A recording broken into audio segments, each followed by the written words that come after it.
ఆడ ప్రవచనాలు దొరుకుతాం. నువ్వు అవెల్లా చేసే దేవుడే. ఆ దేవుడు నువ్వు నమ్మకంగా ఒక స్థలమందు నిలిచి ఉండాలి. ఆమె మీరు నిలిచి ఉన్న స్థలమందు దేవుడు మిమ్మల్ని ఆశీర్వదించి ఫలింపజేస్తారు. ఈరోజు చూసారా, ఈరోజు మీ సేవకులు ఎంతగా ఫలించడానికి కారణం ఏంటంటే నిలిచి ఉండడం. ఆమె మీరు కూడా సంఘములో నమ్మకంగా నిలిచున్నారు. నేను కూడా ఇలాంటి ఆశీర్వాదం కోసము, ఇలాంటి అభిషేకం కోసము ఎంతగానో విశ్వాసిగా ఉన్నానంటే ఏ సేవకులు వస్తే ఆ సేవకుడికి ఇది కూడా చేయబెట్టమన్నాడు, పోవడము చేయబెట్టమన్నాడు. ఎందుకు? ఆశీర్వాదం దొరుకుతుందని విశ్వాసంగా. సేవకు పిలిచాడు దేవుడు, సేవకు వచ్చాను, సేవలో ఉన్నాను, ఒక సంస్థలో ఉన్నాను, నడుస్తున్నాను, ముందు తృప్తి లేదు, అభిషేకం లేదు, పాడు లేదు, చెప్పతో లేడు, చేయించతో లేడు, అర్థం కాదు. అసంతృప్తితో ఎక్కడయ్యా నేను ఫలించేది? అయిపోయిన స్థలాన్ని కూడా అయిపోయిన సేవకు మీద పని చేయడం, ఎవరో ఏదో మీద ఏం జరగదని దేవుడు చెప్పాడు. అరే బాబు నువ్వు నిలిచుండు, నేను నీకు నేర్పిస్తాను. ఆమె అప్పుడు నాకు ఒక దైవజనుడు దేవుడు చూపించాడు. నేటికి ఆ దైవజనుడితో నేను అంటు కట్టబడి ఆమె నేను పాకలాడాను.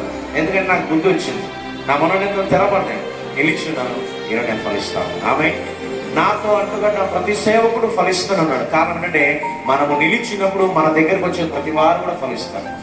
మనకే ఆరాడ మనసు, పరిగెత్తే మనసు మనలో ఉంటే మన దగ్గరకు వచ్చి వాళ్ళు ఏం చేస్తారు? వాళ్ళు కూడా పారాడతారు. ఎందుకంటే సేవకుడు ఒక సంఘానికి ద్వారం ఉన్నట్లు, ఎట్లా వాకిలి ఉన్నట్లు. యేసుప్రభుతో నేను ద్వారమైన, గొర్రెల దొడ్డికి నేను ద్వారము. మంచి రావాలన్న ద్వారంలో ఉండే రావాలా, శత్రు రావాలన్న ద్వారంలో రావాలా, సమస్య రావాలంటే ద్వారం గుండానే రావాలా, బయటకు వస్తారా? రాదు. అందుకే యేసు ప్రభువు సంఘానికి సేవకుని ద్వార బంధాలుగా నిలబెట్టాడు. సేవకుడు సరైన అభిషేకం, సరైన ఆశీర్వాదం, సరైన నిలకడ కలిగి ఉన్నప్పుడు విశ్వాసంగా సరైన స్థితిలో నిలిచి ఉంటాడు. ఆమె సేవకుడే పరిగెడుతున్నాడు, సేవకుడే పోరాడుతున్నాడు, సేవకుడే తిరుగులాడుతున్నాడంటే విశ్వాసం కూడా పాటలాడుతూనే ఉంటారు, తిరుగులాడుతూనే ఉంటారు.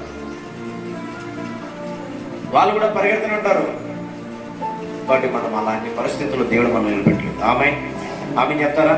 ఈరోజు మీ సేవకులు స్థిరంగా నిలిచి ఉన్నారు, మీరు కూడా నిలిచిన వారైతే ఫలిస్తున్నారు. ఆమేన్, హల్లెలూయా. ఉపవాస ప్రార్థన చేయొచ్చు. నిజంగా నేను ఉపవాస ప్రార్థన చేయించినప్పుడు దేవుడు నాతో మాట్లాడిన ఫస్ట్ 2012లో 40 రోజులు చేశాను. ఎన్ని రోజులు చేశాను? 40 రోజులు. అప్పుడు ఎవరు లేరు, చెప్పేవారు లేరు. చేసే దేవా ప్రార్థన చేస్తున్నానయ్యా, నాకు ఉపవాస ప్రార్థన చేయాలా అనుకుంటున్నాను, కానీ చేయడానికి శాంత కలిగినప్పుడు 21 రోజు చేయమన్నాడు దేవుడు. 21 రోజు చేశాను. 21 రోజు చేసిన తర్వాత మరలా 15 దినాలు అయిపోయిన తర్వాత ఒక మీటింగ్ అటెండ్ అయితే అక్కడ ఒక దేవుడు నన్ను మళ్ళీ ఏమైనా 40 రోజులు చేయాలని ప్రేరేపించాను. మరలా 15 రోజులు ఇడిచిన వెంటనే 40 రోజులు కూర్చొని ప్రార్థన చేస్తాను. చెప్పేవారు లేరు, కూర్చోబెట్టాడు దేవుడు, అన్నీ చెప్పాడు, బోధించా, నేర్పించా, ఇలా ఉండాలి, ఇలా ఉండాలి. అది అయిపోయిన వెంటనే ఒక సేవకుని దగ్గర నడిపించాను. ఆమె ఆ సేవకునితో నేను అంటుకట్టబడ్డాను. దేవుడు నిలిచి ఉండమన్నాడు. ఇప్పుడు ఆయనతోనే నిలిచి నడుస్తా ఉన్నాను. ఆమె నా జీవితం ఫలిస్తున్నాను. ఈరోజు మీ సేవకులు కూడా ఒక సహవాసంలో కట్టబడి ఉన్నారు.